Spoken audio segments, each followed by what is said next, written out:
216-578-1007 to join us live, or 800-348-1007. 35192 to send a text. Got another $1,000 for you here in about 4 or 5 minutes, right around 2:30. Give me the next keyword for you to grab some money. We're right back into it. $1,000 courtesy of the Buzzard Bookie. You will get a keyword 30 past every hour here on this show today. So plenty of chances for you to win. The next one a few minutes away. Guardians start up tonight in Kansas City, who are the worst team in the division right now. The Royals are 22 and something. But anything can happen. So 8:10 tonight is your first pitch. That's the first of 3. Cleveland in Kansas City to play the Royals. And then they will head north and play the Cubs at Wrigley over the course of the weekend. But, of course, you can listen to all the action tonight starting at 7:40 here on your FM home for Cleveland Guardians, WMMS, and on the iHeartRadio app, too. So it's going to be 89 and sunny in Kansas City. Woof. So it's a good thing that these aren't home games, because they would most likely be rained out, or at the very least, considerably delayed. But it's beautiful right now in Kansas City, Missouri, which I think is where they play. They play in the Missouri side, right? Not the Kansas side? I think so. No idea.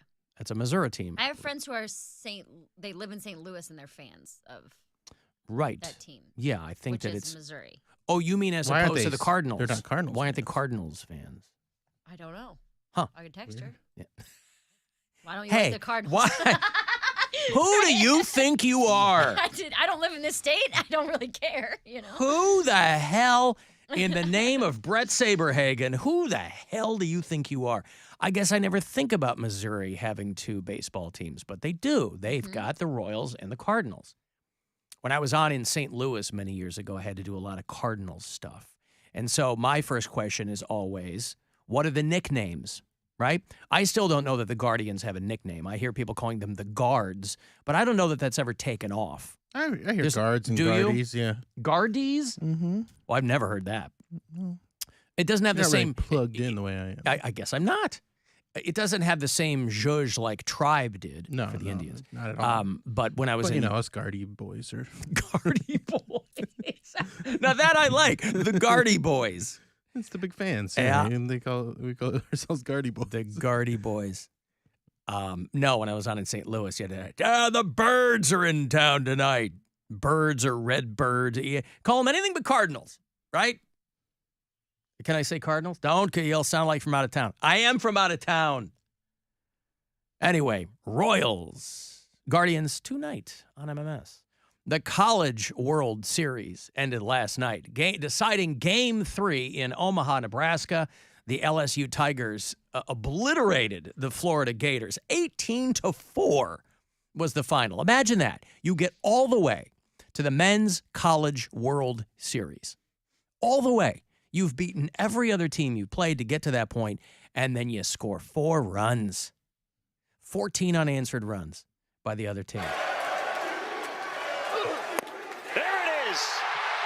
And for the first time since 2009 and 7th overall, the Tigers can say, we are champions. An amazing turn of events, Wallace. After getting trounced 24-4 yesterday, they come back, score 18 with a record-setting 24 hits of their own, and just destroy the Gators. Think about that. So you lose Game 2, 24-4, and then you come back. That's why it's impossible to make heads or tails of how these teams are going to go. So the LSU Tigers destroy the Florida Gators there in Omaha. Now, if you are a graduate, Louisiana State University, or of the University of Florida, you can console yourself, Gators fans, with the fact that you have way better bands to come out of that town than LSU does when you think about it, right? Florida's in Gainesville, Florida, and LSU's in Baton Rouge. And try, other than blues bands, I'm talking about rock and roll bands. You try to name me one rock and roll band out of Baton Rouge, I'll give you a dozen out of Gainesville. Just much more fertile ground. So whatever in the College Men's World Series last night, whatever you have lost in baseball, you've more than made up for in musical creativity over the long. You got Tom Petty, famously from Gainesville, right? I don't think Skinnerd are from Gainesville. Poundcake, are Leonard Skinnerd from Gainesville, Florida? No. Thank you. Anyway, take my word for it. Less Than Jake. That's a Gainesville band. Against Me, the great Against Me. Gainesville bands, as far as the eye can see, left and right. Well, what rock and roll's coming out of Baton Rouge? You'd think you'd be able to conjure one. Maybe somebody will tell me. Maybe somebody will text me. Maybe somebody will get me hip to this. I can't think of one rock and roll band from Baton Rouge, Louisiana. Alan, I feel your pain on that shell. I came home early today, happy, only to find that the deer had gotten into my garden and eaten most of my vegetables to the ground. Those deer are just as careless as those damn kids.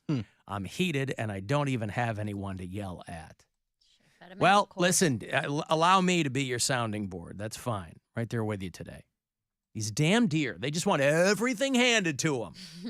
They're so cute, though. Imagine them just, like, chomping and eating. But you got to slam on your brakes when there's one and not paying attention. Yeah. What did I say? No situational awareness in these deer. They don't know what's going on. Whole city of Cleveland. So, I had two of them. Deer crying the other day. I had two of them in front of my car crying at each other. I'm like, get out of my way. People who have hit deer, do they feel bad for hitting a deer? Like, oh, like. It's pretty traumatizing, depending on how quickly. Yeah, I mean, people I who have died swerving and missing deer. Yeah, but people who've like slammed into a deer, it's a pretty big deal. Yeah.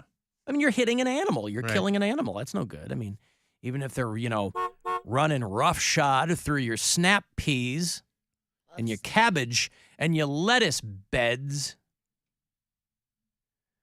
That's where your mind goes to a vegetable garden, lettuce and cabbage.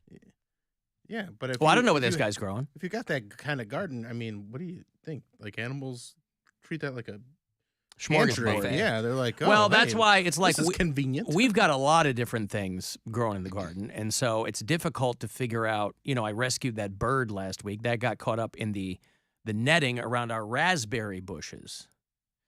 But we don't have a lot of deer on the inside of the fence, but they're always in the front. I'll be mowing the lawn, and I'll be finding deer scat all over the place. And so my concern is always that they're going to chomp on my blueberries. Oh, no. And I can't have that. Listen, Bill, these are the concerns of the suburban homeowner. Are those deer going to make a meal out of my blueberries? I am not a suburban homeowner. I am a lake shore condo owner. You were. I never owned a home. Oh, you didn't? I never, You rented? I rented my homes until I helped my ex-wife buy a house that I never have lived in. Oh, I've done that. And yeah, right. Yep. At I least feel that. Yep.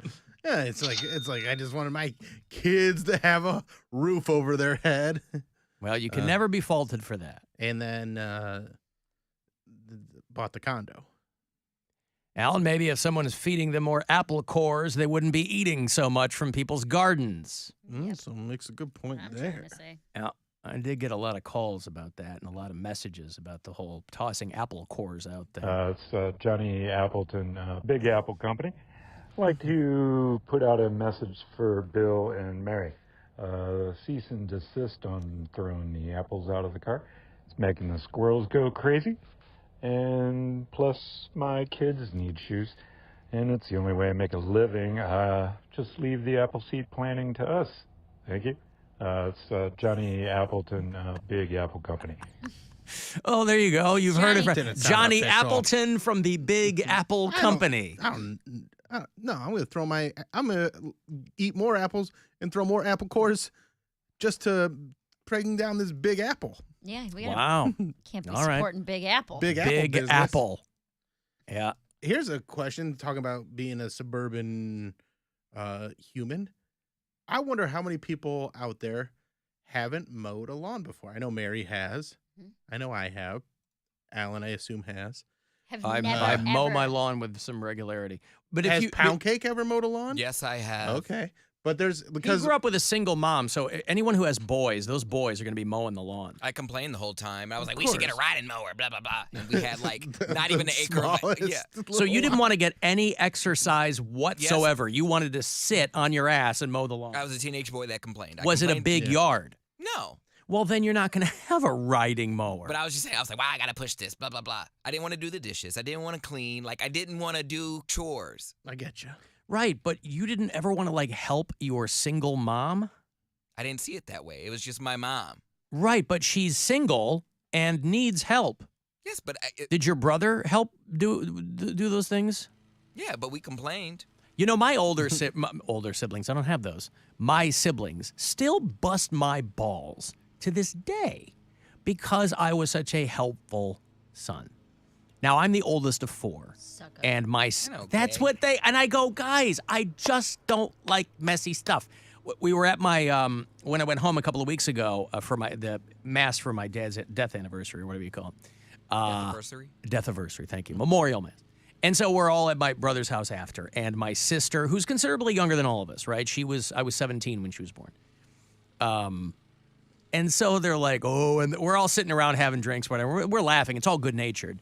But to this day, they'll be like, yeah, we'd come in, there's Alan doing the dishes. I'm like, I'm trying to help. My mom wasn't a single mom. I'm like, I just don't like messy stuff. Like, and it takes 2 minutes to go in and do it. And they're like, oh, Alan's. Well, you had... I'm like, what do you want from me? Like, I was trying to be like a helpful dude. You had discipline, and there was probably someone to answer to. Like, if you didn't obey your mom, then your mom... Yeah, but we all had answer that. to your We dad. all had that, except my younger brothers were like hellions. And maybe they felt that they had more liberties to do that because I was not that way. I don't know. But I wasn't like a troublemaker. Now, granted, I was always getting my ass beat because I was the class clown. So, like, when I left the house, it was all bets were off. Like, I was on a stage the entire time in my mind. But when I got home, maybe that's what it was. But to this day, they will still break my balls about things that I do not even remember, but somehow they have locked into their brains. Well, they have it locked in.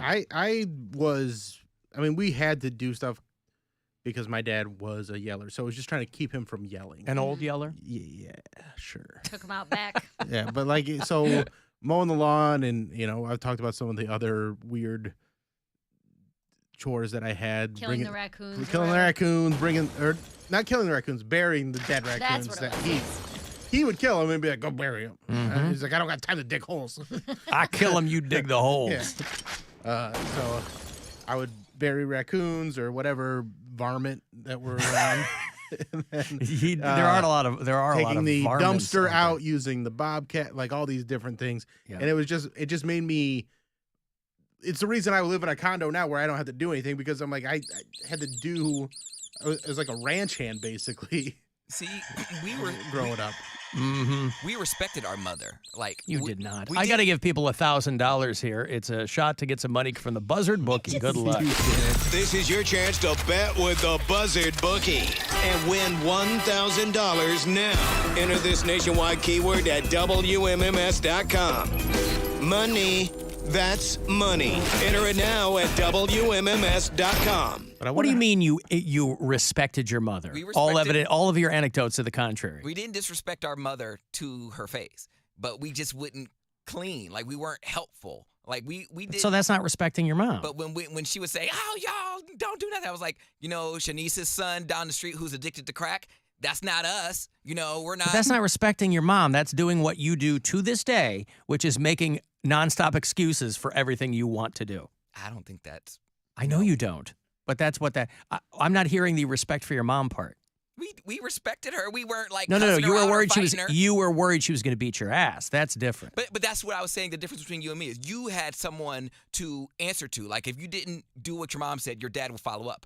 We respected our mom when she was there, and then when she was gone, we just wouldn't do anything because we didn't have anyone to answer to. I see. We weren't disciplined. There was no concern that dad was going to come home and beat your ass. There's only so many hours in the day that my mom was asleep half the day, and to her right, she had to, provide. So she was asleep part of the day, and then the other half, when she had to work, she was at work for my mom another did 12 hours. Constantly have to harangue us to try and get us to clean up after ourselves and do all that stuff. But, It's just part of our creative process. We're just what? messy people. You guys should try living in a hoarder house because then you never have to clean anything. I'm sorry, whorehouse? Yes, you never have to clean anything. The dirtier, the There's better. a lot of cleaning going on in a whorehouse. Sticky. Get the mop. But Looking like cottage cheese. I am curious to know how many people out there have never mowed a lawn. Yeah. I feel like there's Put a poll on your Instagram. That's how I figure everything out. Crowdsource it. I was 100% of the time. trying to get engagement on the show. Oh, call in. Let us know. Hey, thank you, Bill. Bill's always thinking of the show. That's what I'm looking for. I know we have to go to break, but I just wanted to say my mom kind of was lax with me doing chores because I didn't do them well. Remember the story I told you about? You mean you purposely didn't do them well? No, I was just slow, and I tried to make sand by putting a glass bottle in like the seed spreader. Right. And so she was like, you know what? You just sit this one out. We'll have Ryan. That was one of my methods too, was to do something so stupid or so poorly that they're like, just do nothing. Sit It there. actually helps us more if you're not involved. Yeah. See, we would try to clean and throw things away, and we would get in trouble. And those bags would end up back in the house, torn open, because we threw away something that was important. Oh, God. Mm-hmm. Like an urchin shell. Like an urchin shell. I've got to take a break. If you want to send a text, 35192 to get us there. You can watch at alancoxshow.com and listen anywhere on the iHeartRadio app. Rover's Morning Glory. We might have a billionaire brawl.